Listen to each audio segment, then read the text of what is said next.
FSN Radio. It's all about what's next. Go to financialsurvivalnetwork.com and sign up for your free weekly newsletter. You'll also get 3 free reports. The Financial Survival Network. It's all about what's next.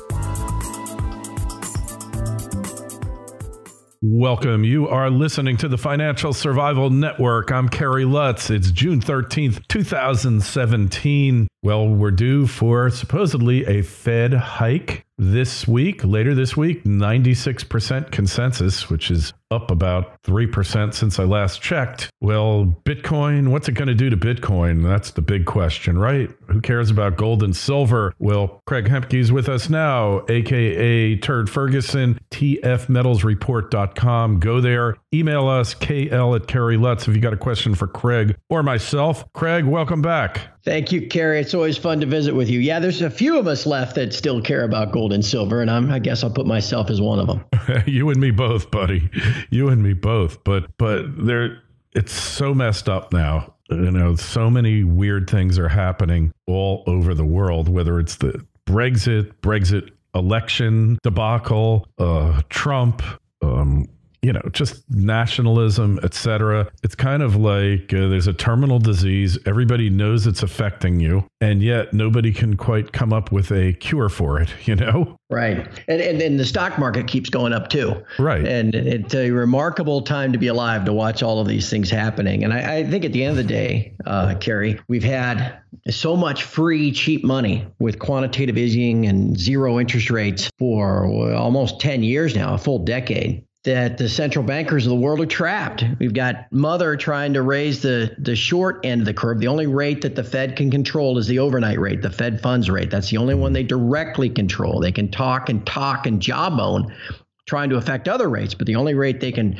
physically move is that Fed funds rate. And they're having a little bit of a trouble now that, this idea of quantitative easing and free money has created almost like a financial herpes in that the world can't get rid of it. I mean, they thought, we'll just do this for a while. Remember when Bernanke first announced it in March of 2009, it was going to be a one-time deal. Mm-hmm. And then it became QE2, QE3, Operation Twist. You got the Bank of Japan and the ECB playing along now to the point where their balance sheets are even larger than the Fed's. And they can't get off of it, and they can't cure it. It is financial herpes, and that's the focus of this week. That's for sure. Yeah, that's for sure. Yeah, I remember now that you mention it. It was so long ago. Oh, this is temporary. And as soon as the economy's back on its footing, this will all be history. Yep. And it's never happened. And then, you got the Fed saying, well, we're going to reduce our balance sheet. Realistically, how the heck are they going to do that? That would be real alchemy. Yeah, that's the jawboning that I'm talking about. Because what has happened so far since the Fed started raising that Fed funds rate a year and a half ago, Mother, as we call her, has now raised it 3 times and stands poised, as you mentioned, to do it again a 4th time on Wednesday. That's gone up 1/4 of 1%, 25 basis points each time. So that very shortest of short rates is now going to be up a full percentage point since she first set out on this course a year and a half ago. Over the same time period, you go out to the longer rates, the 10-year note rate is down now. The 30-year long bond rate, mortgage rates that are based off of often, is down now, Kerry. And so because the Fed can't control the bond market, they try to control it, manipulate it through their quantitative easing and all the other stuff, but because they can't set those rates like they do the Fed funds rate, all they can do is talk and threaten and cajole and coerce. And that's what you'll get on Wednesday. You'll get this talk that, well, now we're going to start to normalize the balance sheet at $10 billion a month. Well, Kerry, the Fed owns almost $2 trillion in Treasuries. So when we talk $10 billion a month, we're talking a fraction of 1% of their holdings. But by threatening, they're hoping that that's going to spook the bond market, get bond traders worldwide to sell bonds, and by extension, then push up those interest rates, like I said, that have fallen over the last 18 months, contradictory to what they're trying to do. Yeah, well, it's amazing that they've gotten to this desperation point, but not surprising.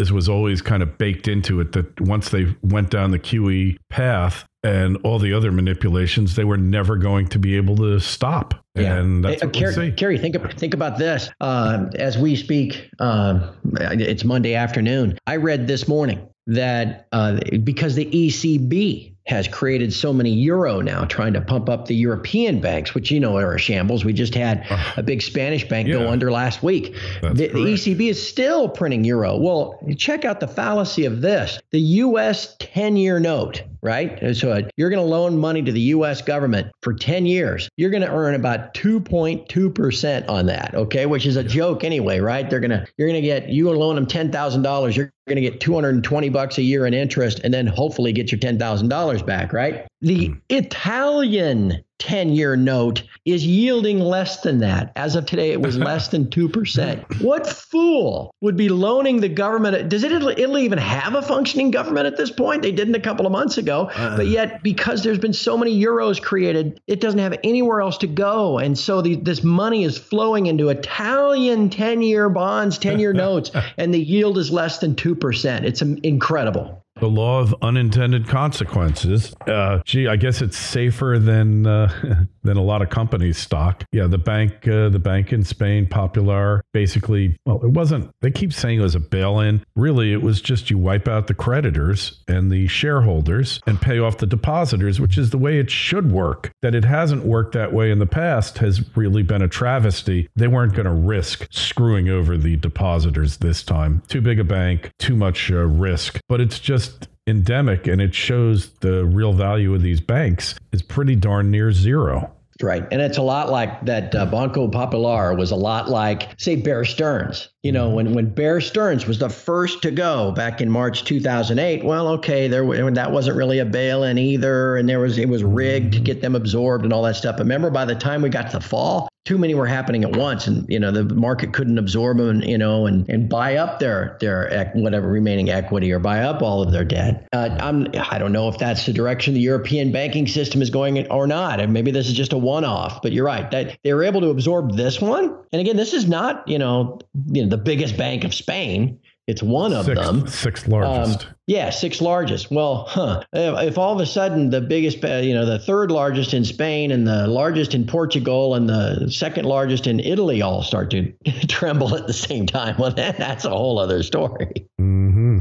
Yeah, that's a whole nother story. And that's what they're just keeping their fingers crossed, praying that they don't have a bank-run contagion where there's just this massive loss of faith in European banks and they just all go down the tubes at once. Exactly. Requiring governments to jump in and do whatever it takes, because you can't have one of these systemic events for very long before everything collapses. You just can't. So where does that leave our good friends gold and silver? Well, it's been an interesting year, hasn't it? Yeah.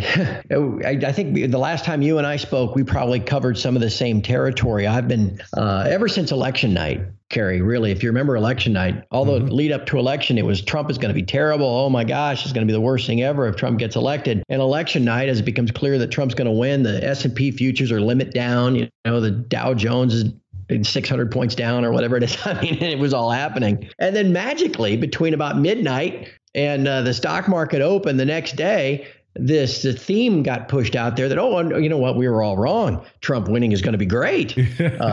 He's going to cut taxes, and that's going to make interest rates go up, and the dollar's going to soar, and isn't this fab? And I started talking then, and we've talked about this on my site and every interview I've done. I don't even know how many times now in the 7 months since. I call it the generally accepted narrative that all this stuff was going to play out as was developed that first day, Wednesday, the 9th of November. And I've questioned whether it would, and we're slowly reverting back to the fact that it's not. The dollar was supposed to be king dollar again this year, Kerry. Well, it's down about 7% year to date.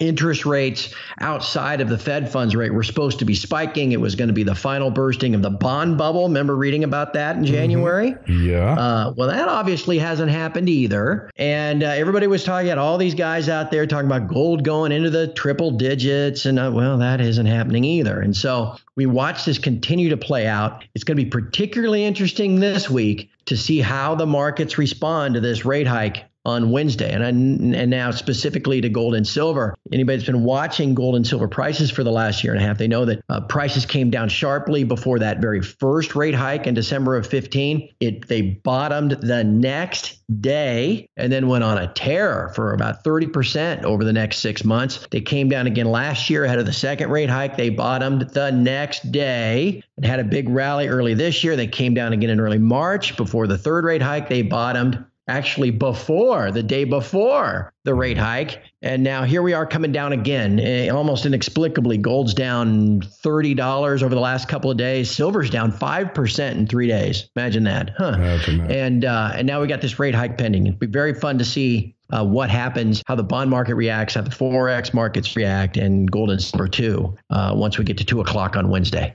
Yeah. But what about the play between the Japanese yen, gold, and the U.S. dollar? We still seeing that whole trade continuing, or is it about to change? No, on almost a daily basis, intraday basis, you see them move tick for tick. The last 2 days actually has been quite interesting because they haven't really. The Japanese yen has been rallying, which means the way it's quoted as a dollar yen, USD JPY, has been going down. Usually when the yen rallies, gold rallies. Again, almost a tick by tick basis. But Friday, and again here today, that hasn't been the case. And we'll try to come up with rationale and reasons why. To me, it seems that whether it's speculators liquidating ahead of this rate hike, I mean, it's all just playing out again, just like it did in December of 16, December of 15, and this last March. We're just going down again into the rate hike and probably creating some room to catch up later this week. You know, maybe a more interesting subject to carry. Why is there this link? What's driving it? Yeah, and I don't have an answer. I can speculate and guess, but I don't know for certain. I don't know anybody who does. But what's undeniable is that it's there, that the key driver of this electronic price, this digital price of gold, is that Forex pair of the dollar yen. We just don't know precisely why. Yeah, well, one day we're going to figure it out. One day the markets will figure it out, but by then they'll have moved along to something else, I would imagine. I guess it's just easier to keep the yen down versus the dollar, right? It's just easier to do that. My latest theory, Kerry, is that perhaps the banks themselves have written these algorithmic high-frequency trading programs because the banks, as you know, are in there taking the short side against every speculator long, right? And they create these contracts from thin air and feed them. I mean, heck, just in the prior week before price started to fall last week, that week before, open interest on the COMEX rose by 15%. They created 60,000 new contracts just from thin air. And the banks take the short side and the speculators take the long side, and the banks just know they can outweight, They just wait till the market rolls over like it has, and they can buy them all back, which is what they're doing. Yeah. And I think the banks are taking so much risk by taking that short side. I mean, they have to know, that there's hardly any physical gold backing all these contracts and these unallocated accounts and the GLD and everything else. So they're taking great risk. As a banker, you like to hedge to try to mitigate that risk, make it as neutral as possible. So you have a counterbalance position, a hedge versus, this short gold. Well, how do you hedge that short gold in the gold market itself? So what if instead you're forward thinking and you think, okay, well, let's link the gold price to something else so that if they begin to trade one for one, then we can hedge in that something else. Right. The Forex markets are $5 trillion a day in dollar volume. So if you can turn gold into the yen for all intents and purposes, which is what they've done, well, then you can hedge your gold by hedging the yen, right? Right. Yeah. And so that's at least a plausible theory as to what's behind this correlation. But again, I don't. All I know is it's there. It's definitely there. That's what's undeniable. Yeah, it's just the not being able to figure out why is a little bit of a myth, because how do you play something that you really can't understand? Right. And you sit there, and the people that don't know this sit there and look at the gold market as if it was 20 years ago. And they, physical supply is this or demand is that, or, India monsoon season and all the cycles, and they count their waves and all this stuff. And it just, frankly, in 2017, it doesn't matter. It really doesn't. On a daily basis, absent today, really, and Friday, gold goes up, gold goes down, primarily as these computers buy or sell the futures based off of whether the yen is going up or going down. It's crazy. Yeah, nuts. It's nuts, but somehow it's the system we have here. Yeah. Well, it'll be an interesting end of the week then too, because knowing that once we get to 2:00 on Wednesday, and then at the press conference that Mother will have at 2:30, if you want to know where gold is, if you want to know whether gold's up or down, I invite everybody listening to this to just simply instead go to a site like investing.com or someplace, pull up a chart of the dollar yen. And you'll know. Yeah. Now, again, as dollar yen goes up, that means gold's going down. You got to think of the inverse. But in reaction to what the Fed does, the Forex pair will move, and then gold will move based off what the Forex pair does. How about that? Isn't that fun? Yeah. It seems a little convoluted, but that's the way it's been working for quite some time now. Yeah, at least 5 years. Yeah. And there's no sign that it's going to stop working that way. Unfortunately. But what are you thinking for the rest of the year? I mean, now they've kind of got the sentiment down on precious metals. I'm thinking that cyclically, it's probably going to be a good time for it. Yeah, we've done okay so far working under that narrative, or the failure of that narrative. And again, the narrative of higher dollar, higher interest rates, all that stuff that goes with it. That doesn't just die overnight. We have terrible first quarter GDP, but second quarter is not so bad. They're constantly trying to spin the jobs numbers and all this kind of stuff as reason why interest rates should go higher and the dollar should get stronger. That narrative is slowly failing. And people are beginning to realize, there's not going to be any tax cuts this year. There's not going to be infrastructure spending. All that stuff that was supposed to happen is not happening. And so as that sinks in, and as we expected that to sink in over time, I've been telling folks on my side that I thought, well, then you would expect gold to progress in kind of a 3 steps forward, 2 steps back manner. And that's what's happened. What's been doing. And it's exactly right. And then with the idea that by the fourth quarter, people will go, well, hell, that didn't work at all. Look at what the dollar's done this year. Look at interest rates are lower. There's not going to be all this stuff. And by then the narrative's in shambles. And so therefore, by the fourth quarter, that's when gold should see its highs for the year, and the shares as well. And that should probably set us up for probably pretty good 2018 from there. Yeah, I would imagine. The memes are wearing thin, and it's just so fraudulent that I think even to the ordinary person, it's becoming very obvious. Yeah. And I would add one more thing about silver, because I posted this for everybody on my site today. At the time, on the day before, let's put it this way, on the day before the Fed rate hike of December last year, silver was at 1680. On the day before the Fed rate hike back in March, silver was 1680. And now, after falling 5% in the last 3 days, silver's 1690. Do you have any doubt that by tomorrow it'll be 1680, Kerry? Yeah, I'd say that's a safe bet. Yeah. And so in the meantime, what's happened? It's gone down to 16. It's gone up to 1860. The only entities making money in this garbage, this scam, are the banks that create the contracts and manipulate that market. As the price goes up, goes down, the banks make money either way, and everybody else that plays along just gets hosed. Yeah. So we'll see what happens. We'll be at 1680 tomorrow. And again, obviously, silver's probably going to follow gold, which is going to follow the yen. And it's all going to be a response to whatever Mother has to say. It's going to be a fun week. Yes, it is. And just be prepared, but don't be distracted. That's the key, right? Good point. Yeah, because the games continue, right?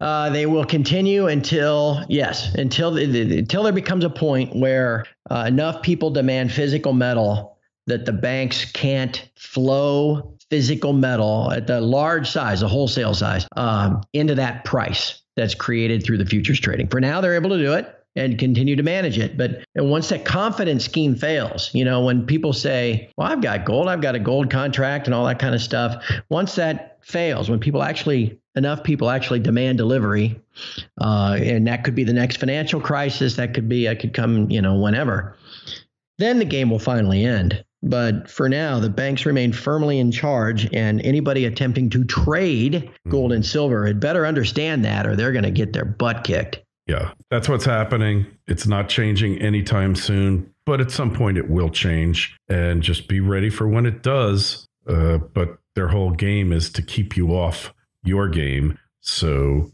what do you do then? you better just be careful. Hold on to your physical and ignore the noise. And I think that's it. So, Craig, your site.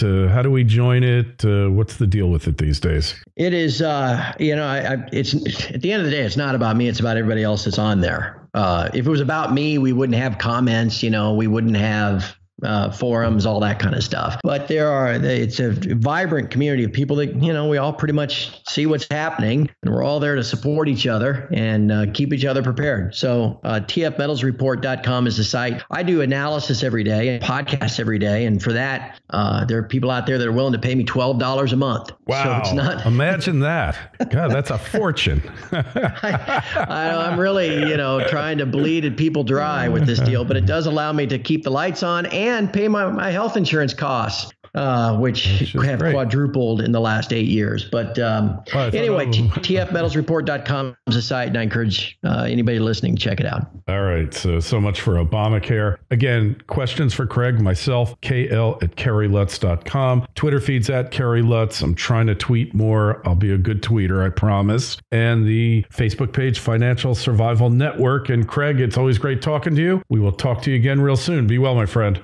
Thank you, Kerry. Always great fun on this end, too.